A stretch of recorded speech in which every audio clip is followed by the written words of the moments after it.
When you play a team with Edmonton's speed, because you're not always going to be on top of them or ahead of them, sometimes you're a little off. So those guys can keep players to the outside, keep the speed to the outside, because they can just kind of hold hands in the middle and cover the boards. Front right. Paul, you've coached in a lot of playoff series. You've coached in multiple finals. What is it about the level of play between these two teams? Usually you get to this point, a lot of teams are banged up, or there's an underdog here. Yeah. These are the two best teams. What do you make of how good the quality of play has been in this series and how tight the margin of error is? Yeah, it's been fast. Like from the bench, the speed seems to be really good. And the first period in game two, there's lots of action at both ends of the ice, but neither team is casual with their defense at all. It's both teams have, I think, really strong defensive schemes. It's just a testament to the quality of the talent level, the depth of the talent level, because it feels from the bench they're getting up and down the ice with really fast. Left side, second row. Hey, Paul. Were you generally happy with both games, or was there a discernible leap in quality from game one to game two for you? I thought if I had concerns about a piece of our game in game one, I was slightly less concerned about it in game two, but it was still there. And what you're trying to balance is, how much do you expect your team to get better when you're playing against a very, very good team? So I don't expect. Both teams will have times where they look like they've got possession of the game, but it's just not going to last. It doesn't last, and it's not. I haven't felt an ebb and flow in terms of the energy level on the ice. So it's been, but sometimes there's blocks of times where one team kind of owns the flow of the play, and they almost seem to be coincidental to the icings. You get in a couple of icings, and then there's a block of time where you get to half ice the team a little bit, and they've done that to us, and we've done that to them. But other than that, I don't think there's been much of a breakdown in structure by either team. They're not far off it. Back left, Dan. Yeah. Paul, I don't know how much an experienced team, a team that's been here before, needs it, but Nate Schmidt is a guy who's obviously playing well on the ice, but he brings energy, he brings noise off the ice. He probably, can cut some tension with the way he is. I wonder, how important a guy like that is. Do you view that to be an important aspect right now when, even if you're experienced, the pressure's still up? Yeah. Well, that was part of the conversation in the summer last year, because I'd had him briefly, and he's a big smile guy, right? Lots of chatter, and we need that. We lost a few of those guys. Like, we still talk about some of the players that played here for the last 2 years that aren't here anymore, as they were really, really important. Nick Cousins in Ottawa is a chirper, right? He never stopped talking. But Mahura, like a name that maybe you wouldn't know, Montour, those guys never shut up, which was great for us. And then Nate does that. I think, shock to you, Brad Marchand does that a little bit. But we got some Finnish guys. Nico Mikkola is probably the most vocal. But we got some other guys that now they don't have to, right? They don't have to. When it gets a little tighter, a little bit tense, they don't have to come out of personality to try to lead almost by. We got lots of guys that can do that, and they're really important, for sure. Right side, third row. First time back in this building since I haven't been in here. No, it wasn't finished when we did the ring. Yeah, the ring ceremony, this place wasn't done when we came in. And it was set up quite a bit different. This is my first time seeing this. It was quite a spot. They did a great job on it. That wasn't my crap. That's all you get, George. Sorry, brother. Jonah Gadgovich last Yeah. year doesn't get to play, does dress for Game 7 to come out and get all that stuff. But how important is it for him to be really, really, really a part of this now? Well, we felt right from the time that we signed him, we thought he was positionally very, very good. And he played both sides. And at the end of the year, so our year-end meeting was, Jonah, if you can find a half step, he's a very strong man, he's a very fit man. If he could find a half step, then you could be very impactful in these games. He just doesn't make a lot of mistakes. He hits heavy. He's an incredibly clean player. He's also has a bit of an enforcer role. He's as tough as they come in this league. He's exceptionally clean. So when he gets a 5, he rarely gets a 2 and a 5. Right? Very smart player. He scored 46 goals in junior, right? And that's real. Like, he can shoot a puck. It's heavy. But we felt he got faster. And then he's had a kind of a bunch of, when we got him, he was rehabbing off injury. We had a pretty significant one 2 years ago. Felt he was slightly behind it kind of the whole year. And then at the starts of the years, he's had some injuries. But what happened this year is he had a long run of health.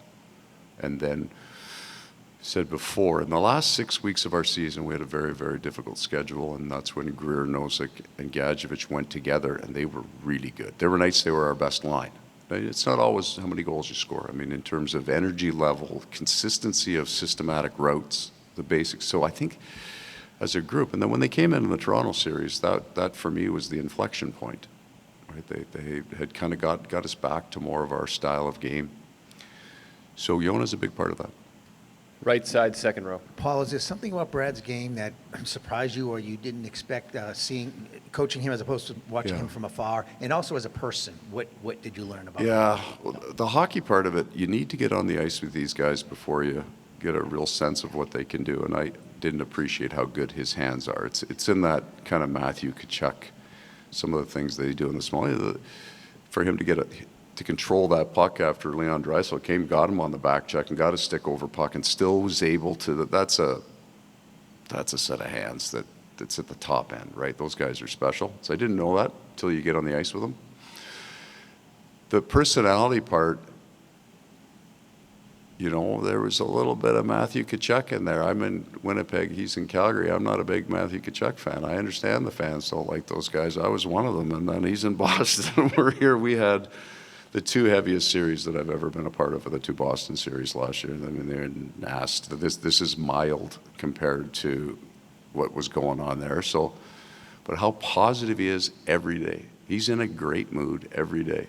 And it starts at breakfast from the time he walks in, right? And that's just who he is. He's a very upbeat, positive, caring person. So, I mean, I don't watch all the interviews, but I'll watch some. And for me, with Brad, went back to, and I've told the story before, we're playing Boston, and it's ugly. And he did an interview, and it was outstanding. Like, it was so good about, it would have benefited him to take a different tact in the media, because at that point, it's the Sam Bennett's the scourge of the earth, and the Bruins are, it's unfair. And he came out and called the series exactly the way it was played. He was right about it. He was fair. Like, he was unbiased in his approach and positive about both teams. And I thought, well, like, his answers were better than I would have given if I was trying to support the Florida Panthers. But it was all honest and true. He's a great interview, I think. Because he'll talk about the game. He's not hiding anything, and he's telling the truth at the same time. He's an exceptional man. Really enjoyed having him. Left side, second row. Coach, I saw a comment recently about this There's team. a real chance that I didn't say it. There's this AI thing going on. I know. It's So out of control. I got a text. I can't believe you said you coaches shouldn't touch the Stanley Cup. No, it's right here. It's got you saying it. I said, no, never said that. Well, this comment seemed really fitting because someone Here we said go. nobody takes a punch like the Florida Panthers, right? The ability, no matter what circumstances you're in, to get right back up and keep fighting. And I'm just wondering if you could describe that quality in this team and how significant a role in particular it plays in a Stanley Cup Final. I think that we take some beatings. We take hits. We get hit. The standard theme is people have a general, pretty strong idea of the style of game that we play, and they play the same game when they play us. These series don't look like maybe the series prior. So we're used to getting hit. I mean, and then specifically, we got beat 8-1 in the final last year, right? Like, that was real. I don't think there was a bad goal in there either. So you just kind of get used to it. You get beat up a little bit.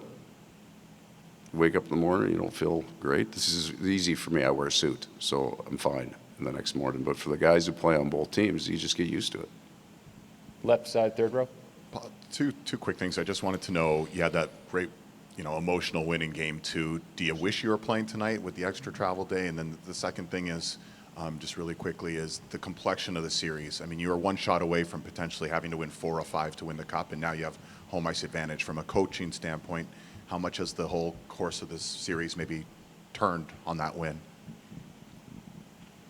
Not nearly as, and when I'm going to say this to you, David, I'm not saying that your perception is wrong. I'm just telling you my experience, and I'll speak for the Edmonton Oilers, even though I have no right to speak for them. It won't be as emotional in the room as it is outside the room. So it wasn't as devastating after game 1. It was 3-3. It wasn't as euphoric after game 2. Both teams will take the 2 days gladly. And not have, there aren't as many edges as you might think. Well, if they had played the next day, only get a day's rest, or they fly in the day. Those are minor factors that we'll look back on and say if whoever won because of that, and whoever lost, but I don't think any of that's true. This is so close out there. So you can take a look at that video, and I can find you 15 goals for the Edmonton Oilers. It just didn't go, and I can find you the exact same for the Florida Panthers. And all the factors that we talk about, which are interesting to talk about, and they're interesting in between days. I just don't think that they play. They're not an excuse. They just be a factor. So the 2 days off are great for both teams. We'll take 2 more questions, right side, 4th row. Paul, just a couple of years ago, I'm watching Luosterainen, and pretty good little player, and now I rewatched yesterday's game, and he almost seems like your defensive Forsling up front. How has he? That's good. Even the tying goal, he couldn't have done much more unless he chopped Perry's stick out of his hand. So, how have you seen his evolution? He wouldn't do that. Yeah, I know. How have you seen his evolution the last 3 years? Okay, so for the words you said are important. You said he was a good little player, and I got on the elevator with him up there, and I looked up. He's a big man now. And that's what I noticed. Holy shit, Lusty, you're taller than I thought you were. But the Forsling up front, that's really good. Really good. Because what you haven't seen in the playoffs as much, but Gustav Forsling had some great offensive numbers this year and never got a sniff on the power play, right? So Luosterainen, we felt that Lundell and Luosterainen, that there was more offense there, but truly respected the fact that they never cheat for it. That if we could add a guy, and that's why Brad has been so good, so that Brad's kind of training, if you would, with Patrice Bergeron, a player that never cheated the game. That's the way he knows how to play the game, and so he fits perfectly with those 2 guys. They're going to do the right thing as hard as they can. They're very clean players. We have them, and that's why that's such a great fit. But there is offense there, and Brad's been able to bring that out of those 2. And so we talk about Lundell because he's got some really good numbers, but Luosterainen as well. I think Lundy had about 18 his first year, but I think anyway. It's there for them. Sometimes you need the right kind of veteran piece to bring it out. That was good, by the way. Well done. Take 1 more, left side, 2nd row. Paul, it sounds like you're pretty happy with, the way your team's executing your system, and as a coach, you like what you see. But we're watching 4-3 hockey. We're watching 5-4 hockey. There was a time when we would say, oh, boy, the coaches don't like this. I remember Daryl Sutter telling me, I got to have a 9.25 out of my goalie or it's not good enough. Okay, that's fair. That's a really good point because I don't think either team's played poor defensively at all. I'm with that idea. The 2-1 game, that's more of what we're accustomed to. We're a defensive bent team. But you can watch the game, and you know if your team's playing as hard as it can defensively or if it's mentally right. And I think both teams are. I don't think either team. And the goaltending's been good, like really good. I know sometimes you look at the goals to decide how well a goalie played, but if you just skewed the top 15 chances which is a big number, right? Like A chances. Oh my God, they've made saves. So how is that possible? You got a coach, and I'm telling you the truth. I haven't shown a lot of defensive video, and that's almost all I show, almost all year. But I'm looking for it, and there's places that we got to get better, for sure. But we're not at a mid. There's places we hope to get better. Might be a better way of putting it. Both teams are competing defensively. They're blocking shots. They're battling. They're back checking. And it's still a high event game. That's some high-end skill. So Like, are we there's in a some better off- place? Is the game in a better place than when that same result used to give us a 2-1 game back in 2011? Now it's given us a 5-4 game. Are we happy Yeah. with that? Absolutely. Because then you always have hope. I'm talking about as a fan. If we get back to the two, there's nothing casual about the way that this is defended. And part of it is neither team passively defends. They're not going to give you a whole bunch of ice, sit back, wait, spit it down. Like when we're icing the puck, we're not trying to ice the puck, right? Same with them. There's been a bunch of that. We're trying to connect on something. So if you're a fan and your team is down 2-1 and you've lost all hope 10 minutes into the first period, well, that's not much of a sport. But if you're in Edmonton in game 2, you're sticking around. If you left with 19 seconds left, you left early, right? That for sure is good. For sure. The defensive compete on both teams has been outstanding. Like this is very competitive. Hard working, hard hitting, grinding. It's why there is more consternation, perhaps, about what could be a call and what couldn't be a call, because it's happening every 10 seconds instead of 3 times a period. It is being competed at a high level. Contested is the word I was looking for. Everything is contested all over the ice. So you're having more events, and it's more intense. But what a wonderful thing to be able to say that in the final instead of the first round. These men are going that hard. It's awesome.